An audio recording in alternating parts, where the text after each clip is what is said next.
Assalamualaikum warahmatullahi wabarakatuh. Sampurasun Akang Teteh. Berjumpa kembali bersama saya Nisa Nurul dalam program Beja Antara. Satres Narkoba Polresta Kendari menggagalkan penyelundupan ganja seberat 1 kg yang dikirim dari Kota Medan melalui ekspedisi pengiriman ke Kota Kendari. Polisi mengamankan 8 paket ganja yang dikemas dalam plastik bening beserta 2 orang pelaku yang hendak mengambil barang tersebut. Besar sekali perempuan ada. Ini bisa temani. Satres Narkoba Polresta Kendari, Sulawesi Tenggara menggagalkan penyelundupan narkotika jenis ganja seberat 1 kg yang dikirim dari Kota Medan melalui ekspedisi pada Sabtu 19 Agustus. Polisi berhasil mengamankan sebanyak 8 paket ganja yang dikemas dalam plastik bening beserta 2 orang pelaku inisial SAH dan IF yang hendak mengambil barang tersebut di Kelurahan Mataiwoi, Kecamatan Wawa, Kota Kendari. Kasatres Narkoba Polresta Kendari AKP Bahri pada Minggu 20 Agustus menjelaskan pengungkapan penyelundupan narkoba tersebut berdasarkan informasi dari Bea Cukai Kendari. Berdasarkan keterangan dari kedua tersangka, barang tersebut dipesan melalui media sosial Instagram dengan harga 1,5 juta rupiah.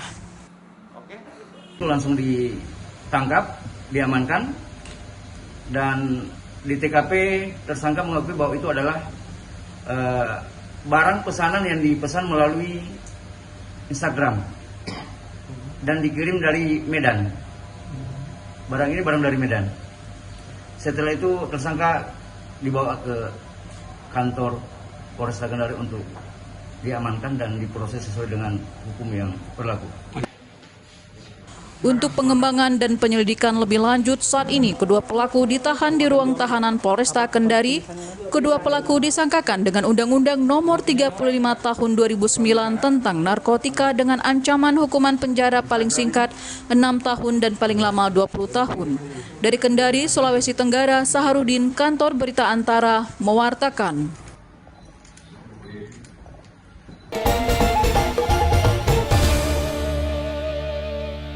Pemerintah Provinsi DKI Jakarta memberlakukan work from home atau bekerja dari rumah sebanyak 50% bagi aparatur sipil negara di lingkungan Pemprov setempat mulai Senin 21 Agustus. Kebijakan ini diberlakukan untuk menurunkan tingkat polusi udara di ibu kota. Lantas bagaimana pantauan tingkat polusi di Jakarta pada hari ini? Pemerintah Provinsi DKI Jakarta memberlakukan kebijakan bekerja dari rumah atau WFH bagi aparatur sipil negara ASN sebanyak 50% mulai hari ini Senin 21 Agustus 2023. Kebijakan ini bertujuan untuk menurunkan tingkat polusi di kawasan DKI Jakarta yang pada beberapa hari terakhir masuk ke dalam kategori tidak sehat. Aturan WFH sebanyak 50% bagi ASN ini rencananya diberlakukan mulai 21 Agustus hingga 21 Oktober 2023 bagi ASN yang melakukan fungsi staf atau pendukung. Berdasarkan pantauan Antara sejak pukul 7 pagi hingga pukul 8 waktu Indonesia bagian Barat, di jam masuk ASN sejumlah pegawai negeri di lingkungan Pemprov DKI Jakarta masih berdatangan melakukan aktivitas pekerjaan. Namun tadi kami juga memantau ASN yang datang untuk bekerja cenderung lebih sedikit dan tidak seramai hari biasanya. Di hari pemberlakuan aturan WFH 50% bagi ASN hari ini, untuk arus lalu lintas di kawasan Balai Kota DKI terpantau kondusif, tidak ada kemacetan ataupun penumpukan kendaraan. Pemirsa, saya juga akan menunjukkan kepada Anda aplikasi pemantau udara atau IQR per pagi hari ini pukul 8.00 waktu Indonesia bagian Barat, di mana indeks kualitas udara DKI Jakarta berada di angka 160 dan masih berada di angka zona merah dan termasuk kategori tidak sehat. Tentunya dengan adanya kebijakan WFH bagi ASN sebanyak 50% ini bisa dapat mengurai polusi udara di DKI Jakarta dan juga dapat memulihkan tingkat kualitas udara di DKI Jakarta yang berangsur-angsur semakin membaik. Dari Jakarta, Aspar Muhammad, Gilang Gatut, Kantor Berita Antara, mewartakan. Divisi Hubungan Masyarakat Taman Nasional Bromo Tengger Semeru melaporkan hasil pemantauan yang dilakukan selama Jumat 18 Agustus. Berdasarkan hasil pantauan, terdapat beberapa titik api di kawasan tersebut. Penyebab kebakaran diduga dipicu dari kekeringan hingga fenomena embun upas.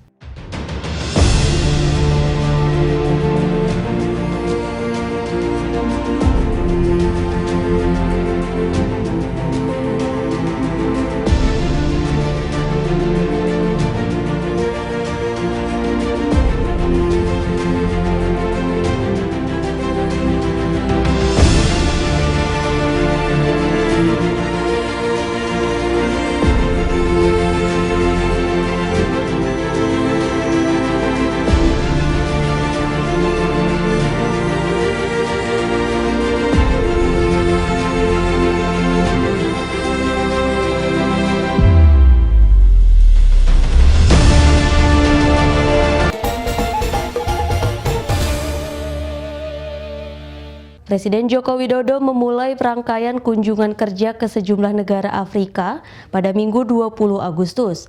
Ini merupakan kunjungan perdana Jokowi ke kawasan Afrika. Presiden Joko Widodo bakal menemui sejumlah pimpinan perusahaan di sela-sela lawatan Presiden ke Tanzania, Kenya, Mozambik, dan Afrika Selatan. Hal ini disampaikan Presiden pada konferensi pers di Bandara Kuala Namu, Sumatera Utara, Minggu 20 Agustus. Menurut Jokowi, Mozambik merupakan negara Afrika pertama yang memiliki Preferential Trade Agreement dengan Indonesia. Sementara kunjungan ke Kenya dan Tanzania untuk memperkuat kerjasama di bidang diplomasi ekonomi. Indonesia juga berperan penting dalam melahirkan gerakan non-blok saat itu, dan spirit Bandung inilah yang akan saya bawa dalam kunjungan ke Afrika dengan memperkokoh solidaritas dan kerjasama di antara negara-negara global. Presiden Jokowi juga dipastikan hadir pada konferensi tingkat tinggi BRICS 2023 di Afrika Selatan. Jokowi dijadwalkan kembali ke Indonesia pada 25 Agustus mendatang. Tim Kantor Berita Antara mewartakan.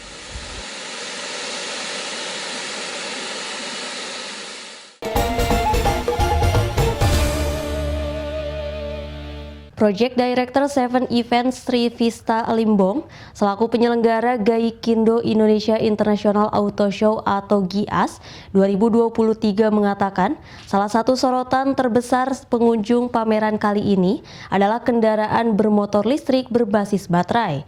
Hal tersebut disampaikan Sri Vista saat ditemui di AISBSD Tangerang pada Minggu 20 Agustus. Kendaraan bermotor listrik atau KBL berbasis baterai menjadi primadona dalam acara otomotif GIAS 2023 yang berlangsung sejak 10 hingga 20 Agustus ini. Para pengunjung tertarik dengan teknologi dan merek baru. Project Director Seven Events, Sri Vista Limbong mengatakan, GIAS 2023 telah dikunjungi lebih dari 400.000 pengunjung. Kita bisa melihat bahwa antusias mereka salah satunya tertarik melihat mobil-mobil listrik. Karena sekarang kan juga pemerintah kita juga sudah mulai mendukung dengan memberikan intensif untuk mobil listrik ya. Jadi memang kita bisa lihat dari test drive yang ada, mereka mencoba mobil-mobil listrik. Bahkan kami juga menyediakan fasilitas khusus untuk mobil listrik, yaitu water obstacle, di mana mereka bisa merasakan sebenarnya apa saja sih kemampuan atau durabilitas dari mobil listrik itu sendiri, seperti itu. GIAS tahun depan rencananya akan digelar pada 18 hingga 28 Juli 2024. Pihak penyelenggara memastikan akan ada lebih banyak produsen kendaraan yang bergabung dan tampil memamerkan teknologi canggih terbaru. Dari Tangerang, Banten, Setian Kaharfiana, Ibnu Zaki, Kantor Berita Antara mewartakan.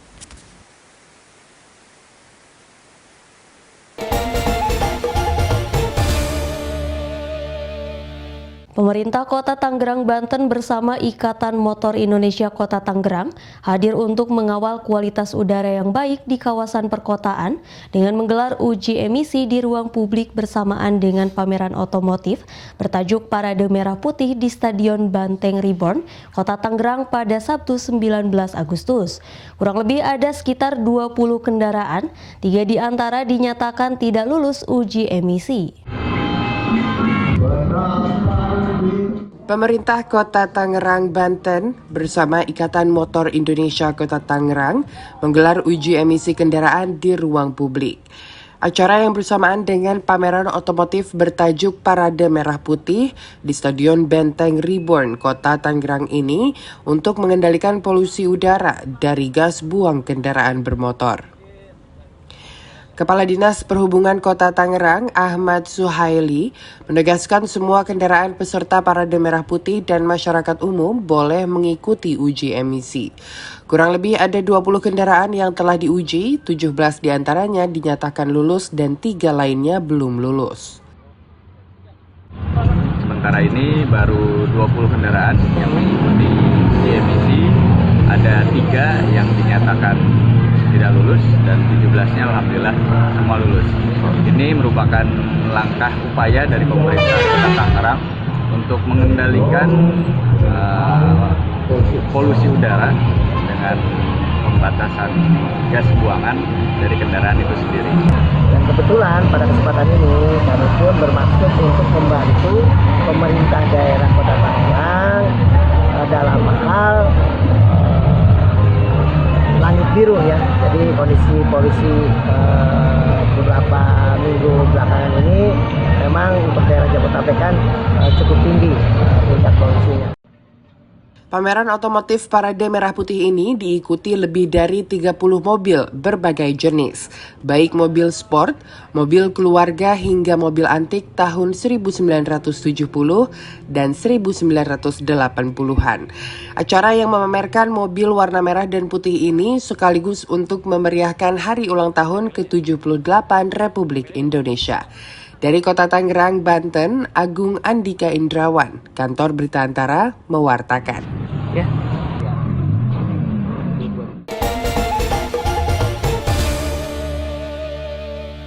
Tradisi lomba bidar tradisional kembali digelar di Palembang, usai sebelumnya sempat terhenti akibat pandemi COVID-19.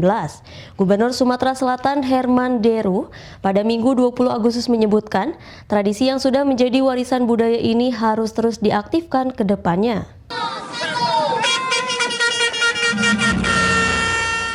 Masyarakat Palembang memadati pelataran Benteng Kuto Besak menyaksikan lomba perahu bidar tradisional Minggu 20 Agustus. Warga memang sudah menantikan acara ini setelah selama 2 tahun vakum akibat pandemi. Sebelum menjadi tradisi peringatan HUT kemerdekaan RI, bidar awalnya merupakan tradisi perayaan ulang tahun Ratu Belanda Wilhelmina pada 1898. Terkait nilai sejarah ini, Gubernur Sumatera Selatan Herman Deru meminta agar tradisi lomba bidar bisa terus dilestarikan. Ini bukan hanya sekedar warisan budaya, tapi ada nilai-nilai perjuangan di dalamnya. Maka saya yang minta ini berkesinambungan, jangan terputus. Kemarin sempat berhenti karena COVID itu, karena kita ada pembatasan.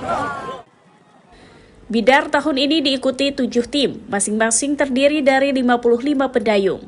Mereka berlomba mendayung sejauh 800 meter, dimulai dari 35 ilir hingga Benteng Kuto Besak. Pemerintah Desa Soak Batok, Ogan Ilir akhirnya pulang sebagai pemenang dengan membawa hadiah senilai 25 juta rupiah. Dari Palembang, Sumatera Selatan, Windatri Agustina, Kantor Berita Antara mewartakan.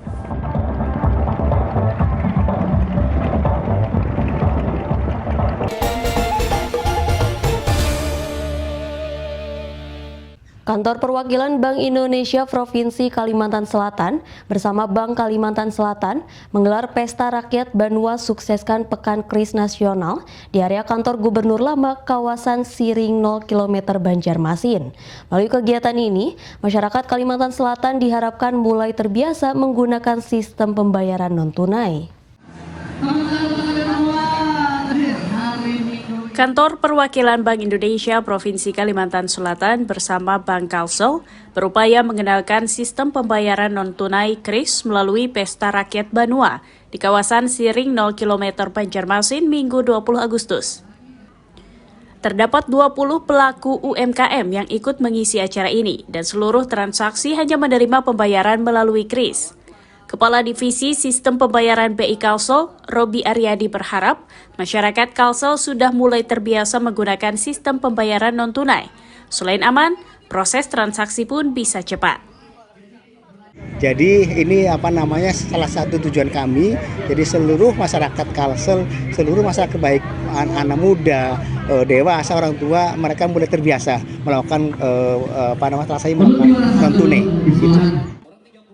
Menurut salah seorang pengunjung, kris sangat mempermudah transaksi. Dan pada pesta rakyat ini terdapat diskon yang menarik. Dengan pembayarannya itu lebih mudah, apalagi lebih cepat malahan. Tinggal scan, bayar, tulis ketik tanpa kembalian gitu. Jadi langsung deal. Kantor perwakilan BI Kalsel menargetkan sekitar 280.000 pengguna kris.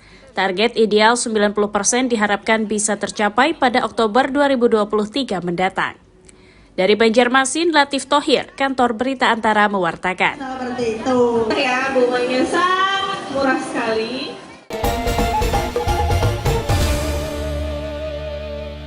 Program aksi sosial Global World Clean Up Day bersama ratusan masyarakat Kota Padang melakukan aksi bersih-bersih di Pantai Purus pada Minggu 20 Agustus.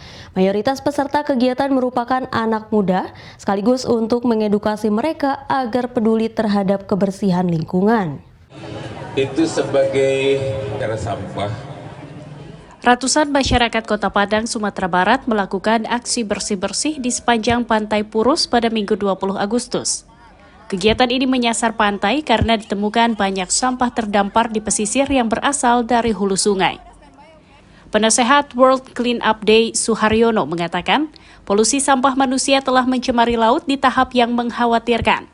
Maka pelibatan generasi muda dibutuhkan demi meningkatkan kesadaran akan bahaya polusi plastik terhadap ekosistem alam. Beberapa riset diperkirakan pada tahun 2050 justru banyak sampah plastik di lautan ketimbang ikan. Dan ini harus menjadi komitmen dan membangun kesadaran kita bersama, tanggung jawab kita bersama, pentingnya penanganan sampah secara totalitas. Para relawan yang terlibat terdiri dari pelajar tingkat SMP dan SMA serta kalangan mahasiswa di Kota Padang. Kegiatan ini juga untuk mengisi peringatan HUT kemerdekaan ke-78 Republik Indonesia. Ya, tentunya kita lingkungan kita semakin terawat, semakin jaga, semakin indah dan bersih sehingga para wisatawan yang masuk sangat nyaman ketika berwisata di Kota Padang ini. Sampah-sampah yang terkumpul ini perlu dipilah kembali. Jenis sampah non-organik nantinya akan dibawa oleh bank sampah untuk diolah kembali. Dari Kota Padang, Sumatera Barat, Melanie Friati, Kantor Berita Antara mewartakan.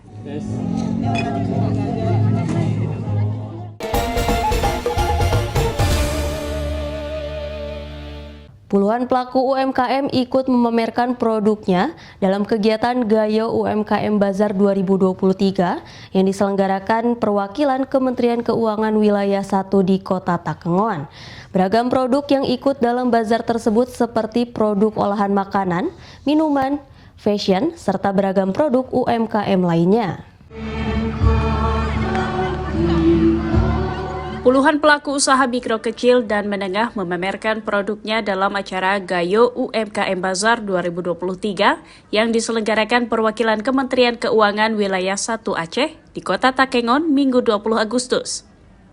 Beragam produk yang tersedia di bazar ini antara lain produk olahan makanan, minuman, busana, serta beragam produk UMKM lainnya. Anggota Pokja UMKM Perwakilan Kementerian Keuangan Wilayah 1 Aceh, Nofrizal, mengatakan kendala utama pelaku UMKM biasanya soal akses pemasaran. Untuk itu, bazar ini diharapkan bisa memperluas pengenalan produk mereka. Pelaksanaan bazar hari ini adalah salah satu bentuk kita memberi akses kepada UMKM untuk memasarkan produknya, termasuk kemarin juga kegiatan kedai lelang dengan memperkenalkan lelang.go.id kepada pelaku UMKM untuk memasarkan produknya. Pada kegiatan ini pelaku UMKM juga mendapat edukasi terkait pemasaran, termasuk meningkatkan kualitas produk UMKM agar mudah dilirik pasar atau konsumen. Dari Aceh Tengah, Aceh, Aprizal Rahmat, Kantor Berita Antara, mewartakan. Naik ke atas panggung.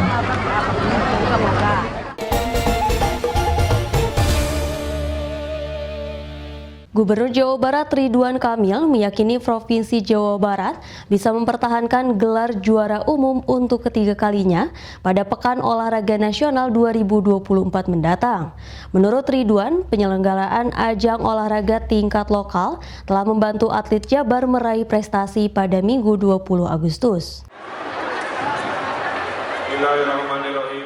Provinsi Jawa Barat bakal memaksimalkan peran sport science dari Universitas Pendidikan Indonesia untuk terlibat dalam persiapan jelang ajang Pekan Olahraga Nasional atau PON di Aceh dan Sumatera Utara pada tahun 2024 mendatang. Hal ini disampaikan Gubernur Jawa Barat Ridwan Kamil usai menghadiri kejuaraan bola voli Piala Gubernur 2023 di Bandung, Minggu 20 Agustus. Menurut Ridwan Kamil, pembinaan dan kematangan strategi tengah dipersiapkan. Ridwan yakin Jawa Barat bisa mempertahankan gelar juara umum untuk ketiga kalinya. Strategi kita juga sama, kita hitung dulu, memastikan dari kelompok itu tidak banyak lawan yang setara lah ya, baru kita yakini jumlah target. Sambil daerah abu-abu yang lawannya seimbang, kita push, kita semangatin.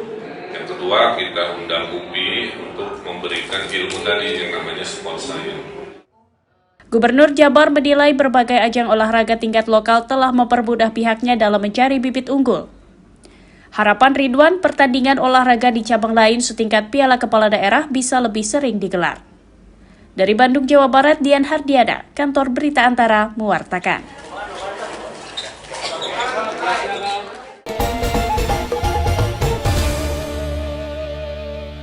Masjid Kuba 99 Asmaul Husna resmi dibuka oleh Gubernur Sulawesi Selatan Andi Sudirman Sulaiman pada Minggu 20 Agustus di Makassar, Sulawesi Selatan.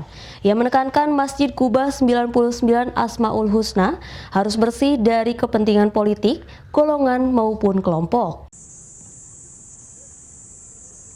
Gubernur Sulawesi Selatan Andi Sudirman Sulaiman meresmikan pembukaan Masjid Kuba 99 Asmaul Husna di Makassar, Sulawesi Selatan pada Minggu 20 Agustus. Ia mengatakan masjid harus steril dari kepentingan politik, golongan maupun kelompok. Ia juga menegaskan Masjid Kuba 99 Asmaul Husna adalah ikon Provinsi Sulawesi Selatan yang diperuntukkan bagi masyarakat untuk beribadah dan wisata religi. Ibu Ketua DPR yang tidak bisa di sini, tidak bisa afiliasi politik dalam kegiatan, sebenarnya di mana saja, di masjid-masjid mana saja sama aja. Cuma di sini lebih ditekankan lagi bahwa indikasi-indikasi politik untuk apa segala macam untuk tidak masuk di Masjid Kuba, karena masjid ini kan tempat untuk ibadah, untuk tidak ada perbedaan apa. Kepala Dinas Sumber Daya Air Cipta Karya dan Tata Ruang Andi Darmawan Bintang mengatakan masjid ini didesain oleh Gubernur Jawa Barat Ridwan Kamil. Ini masjid dimulai didesain itu oleh Pak Ridwan Kamil pada tahun 2016 atas permintaan Pak Gubernur Pak Syahrul Yassin Limpo pada saat itu, dan dituangkan dalam bentuk gambar lebih detail teknis yang bisa dikerjakan di lapangan oleh Pak Dr. Muhriz tadi yang sudah saya sampaikan waktu peresmian. Masjid Kuba 99 Asmaul Husna memiliki luas sekitar 2 hektar dengan daya tampung sekitar 13.000 jamaah. Dari Makassar, Sulawesi Selatan, Cynthia Krishna, Kantor Berita Antara, mewartakan.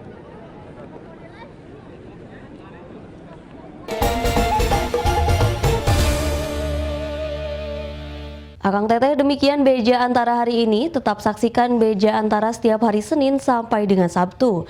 Saya Anissa Nurul beserta kru yang bertugas pamit undur diri. Terima kasih. Wassalamualaikum warahmatullahi wabarakatuh.